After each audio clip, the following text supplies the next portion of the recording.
Hello everyone, welcome to Quantifiers.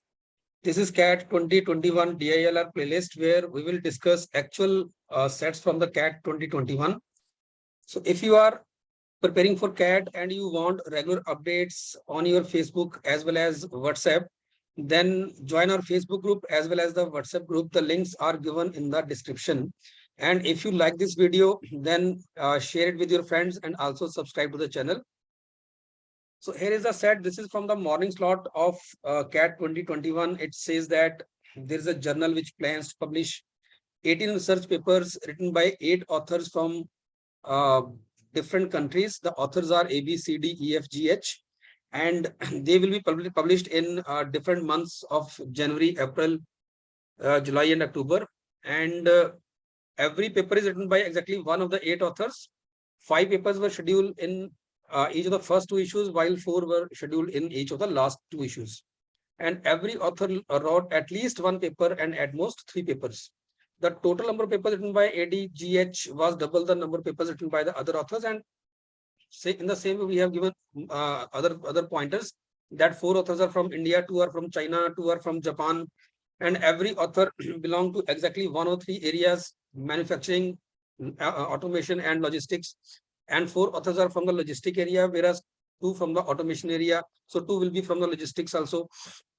So as per the general policy, none of the authors could have more than 1 paper published in any of the issues. No. Then we have 9 pointers in which we are given information which is direct as well as the indirect one. So we have to make a table here where the author, the number of papers of that author, the country to which he belongs, area, and the month of publication, we all have to fill in. So we have 2 kind of information here. One is the direct and second one is the indirect information. So we will start with the direct one first. So let us see what important is given to us. So first of all, it is given that 5 papers were scheduled in each of the first 2 issues. So issues are on January, April, July and October. तो ये हमारे पास 4 issues हैं. 5 papers are scheduled in first 2 issues. तो यहाँ पे 5 papers होंगे, यहाँ 5 होंगे, and 4 were scheduled in the last 2 issues. यहाँ पे 4 होंगे, यहाँ पे 4 होंगे. Every author wrote at least 1 paper and at most 3 papers. अब उसने ये बोला है कि total number of papers written by ADGH is double the number of papers written by other 4, और total हमारे पास 18 papers हैं. यहाँ पे A plus D plus G plus H जो है, इनके पेपर्स और बाकी बचे बी, सी, ई और एफ, इनके पेपर्स, इनकी जो रेशो है वो 2:1 है. अगर मुझे 18 को 2:1 रेशो में डिवाइड करना है, that means A D plus G plus H में कितने आएंगे? 2/3 ऑफ 18, मतलब 12 पेपर्स. तो इन्होंने मिलकर 12 पेपर्स किए होंगे और बी, सी, ई, एफ ने मिलकर 6 पेपर्स किए होंगे. तो यहां से मैं ये कह सकता हूं कि A plus D plus G plus H, इनके पास हैं 12 papers, and B plus C plus E plus F के पास है टोटल मिलके 6 पेपर्स. अब यहाँ पे एक चीज मेंशन्ड है that every author have written at least 1 paper and at most 3 papers. तो हर बंदा 3 से ज्यादा पेपर नहीं लिख सकता. अगर इन ADGH ने मिलके 12 पेपर लिखे हैं, इसका मतलब हर किसी ने 3 पेपर ही लिखे हो सकते हैं, तभी 12 बनेगा. अगर मान लो किसी ने 3 से कम लिखे, लेट से ए ने 2 लिखे, डी ने 3 लिखे, जी ने 3 लिखे, तो यहाँ पे बन गया 3 + 3 + 2 बन गया 8. हमें चाहिए 12. तो यहाँ पे H के 4 हो जाएंगे, विच इज नॉट पॉसिबल. ठीक है, H के 4 पॉसिबल नहीं होंगे यहाँ पे. तो ये पॉसिबल नहीं हो सकता. सो ए के 3 पेपर होंगे, डी के भी 3 होंगे, जी के भी 3 होंगे और H के भी 3 पेपर होंगे. अब जो BCEF के 6 पेपर हैं, ये किस तरह से हो सकते हैं? इनका कॉम्बिनेशन 1 1 1 3 भी हो सकता है किसी भी ऑर्डर में, या फिर ये 1 2 2 और 1 भी हो सकता है. ये किसी भी ऑर्डर में हो सकता है, 1 1 1 3 या 1 2 2 1, ये किसी भी ऑर्डर में हो सकता है. मैं नहीं कह रहा कि बी का 1 है या सी का 1 है, बट जो 6 बनेगा वो या तो 1 1 1 3 से बनेगा या 1 2 2 1 से बनेगा, और पॉसिबिलिटी नहीं है अगर आपको एक पर्सन को मैक्सिमम 3 पेपर देने हैं तो. अब आते हैं पॉइंट्स पे.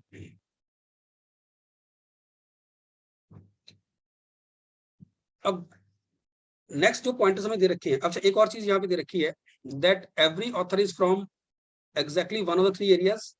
4 ऑथर्स इंडिया से हैं। Let me erase this part now. So there are 4 authors from India. So India से 4 ऑथर्स हैं,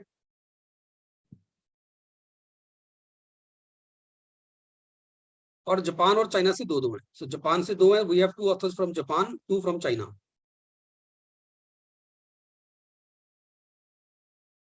4 authors are from the logistic areas. So logistic से हमारे पास 4 ऑथर्स हैं, ऑटोमेशन से 2 हैं। so, अगर ऑटोमेशन से 2 है, इसका मतलब मैन्युफैक्चरिंग से भी 2 होंगे, ठीक है। टोटल हमारे पास 8 ऑथर्स हैं। First pointer says F an Indian author from the logistics. So F जो है, he is from the he is from India,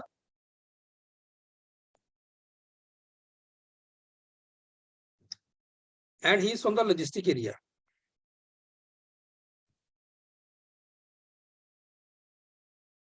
he wrote only one paper. So इसका एक ही पेपर है।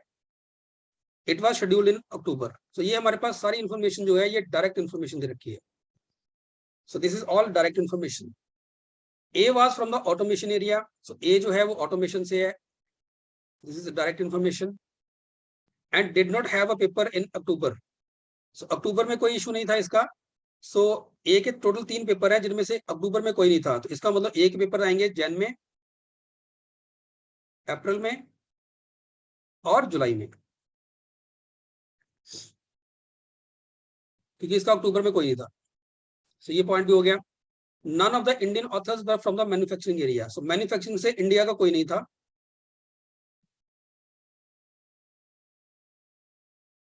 None of Indian authors were from manufacturing area and none of Japanese or Chinese were from the automation. So automation से Chinese या Japanese से कोई नहीं था।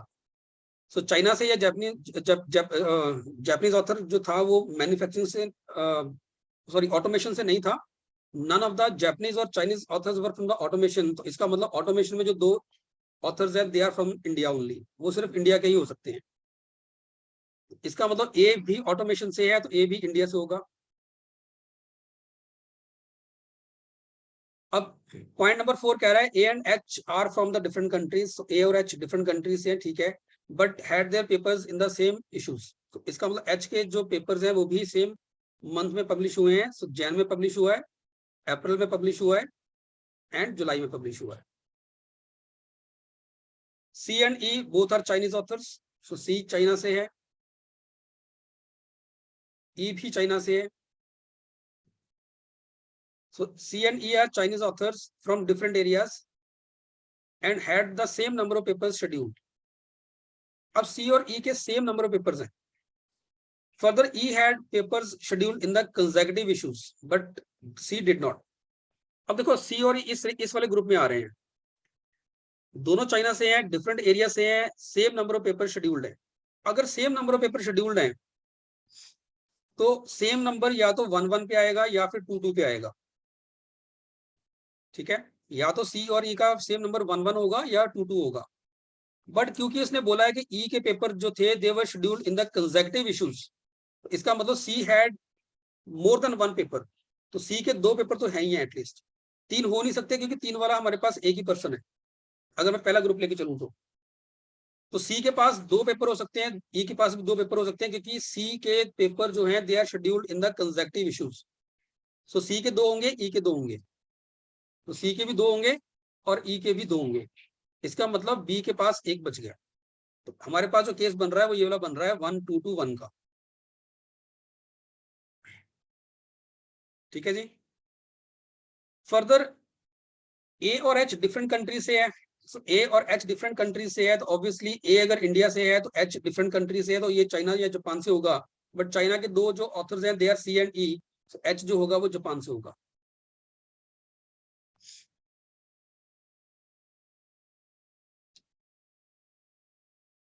B is from the logistic area. So B का जो area है वो लॉजिस्टिक है।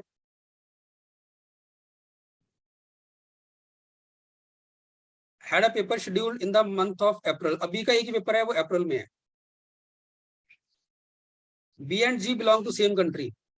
अगर बी और जी का कंट्री सेम है तो ये जापान नहीं हो सकता, क्योंकि जापान के 2 लोग हैं, उनमें से एक तो एच ही है। तो अगर ये सेम कंट्री से हैं तो ये इंडिया से ही हो सकते हैं। बी भी इंडिया से होगा और जी भी इंडिया से होगा। सो बी और जी दोनों इंडिया से होंगे।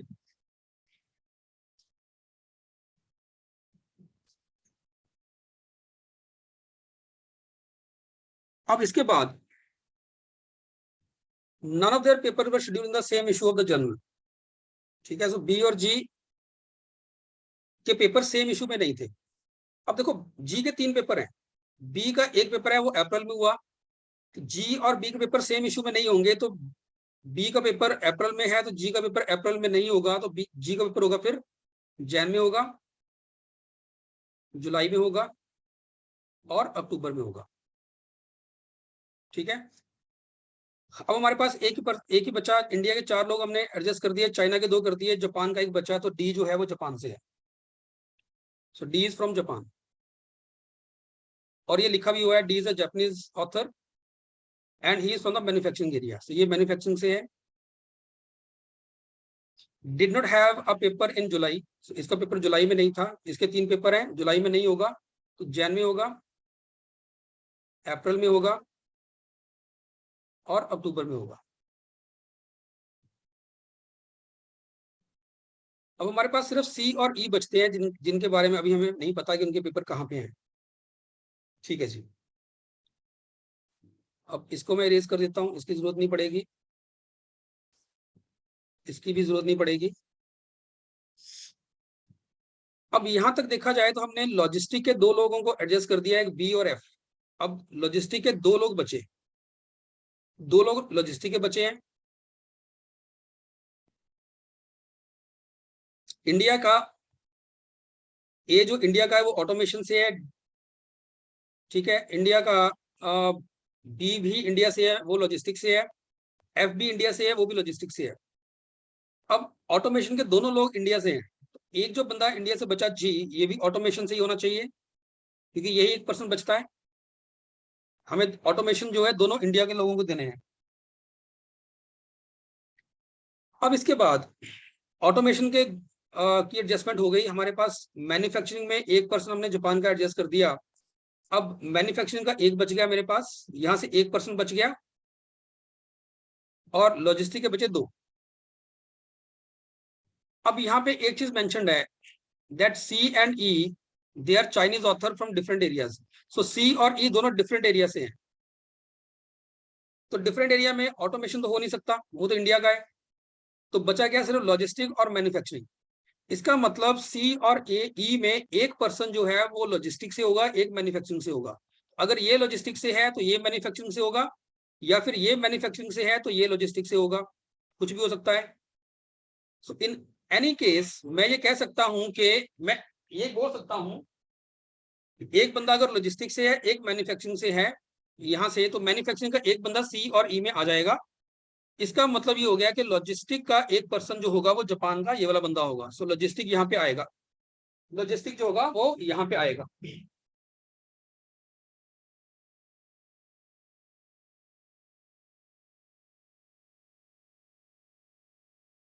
ठीक है, लॉजिस्टिक यहाँ पे आएगा।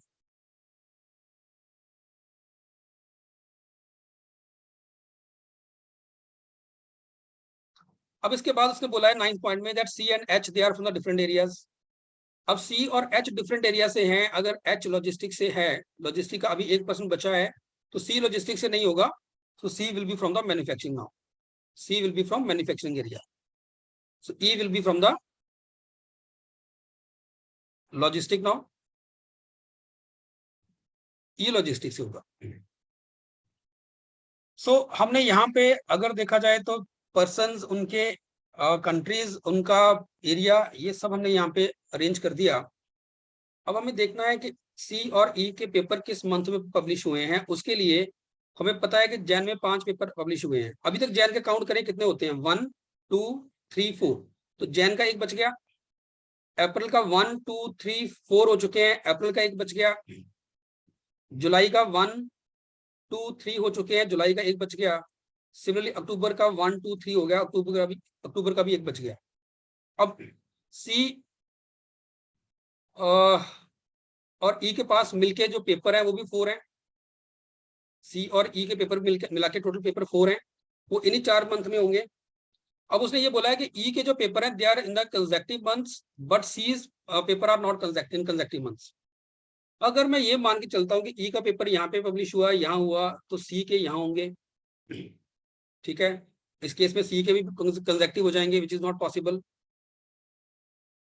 अगर हम ई को यहाँ मान के चलते हैं दोनों पेपर, तब भी सी के कंसेक्टिव होते हैं, which is again not possible.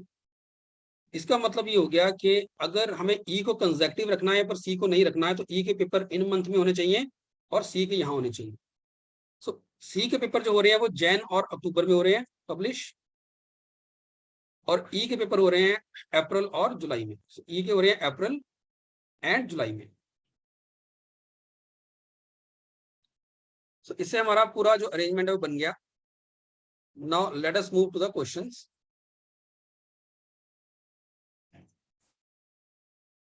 So this set was based purely on the arrangements, or I would say that this was not a difficult one. अगर आपने अरेंजमेंट के ऊपर sufficient प्रैक्टिस करी हुई है तो this set was actually doable in the paper. So first question कह रहा है what is the correct sequence of the papers written by B, C, E and G. अब B ने लिखा है 1, C ने लिखे हैं 2, E ने भी 2 लिखे हैं और G ने लिखे हैं 3. So 1, 2, 2, 3, option 3 will be the right answer.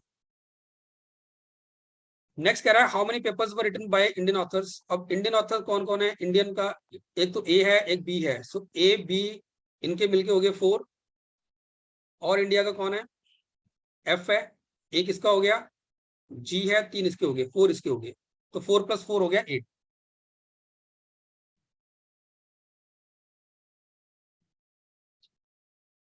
ठीक है जी।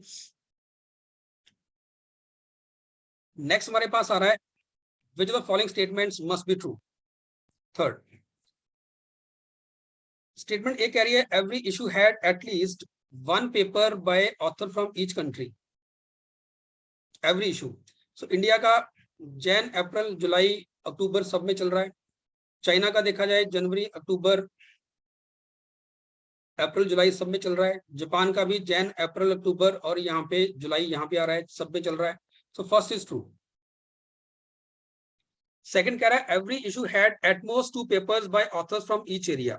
Every issue had at most 2 papers, ज्यादा से ज्यादा 2 पेपर हो सकते हैं by authors from each area. अब यहाँ पे अगर देखो, अगर मैं अप्रैल का इशू देखता हूं तो लॉजिस्टिक का यहाँ पे भी है, यहाँ पे है। अप्रैल इशू में लॉजिस्टिक यहाँ भी है और अप्रैल इशू में लॉजिस्टिक यहाँ भी है।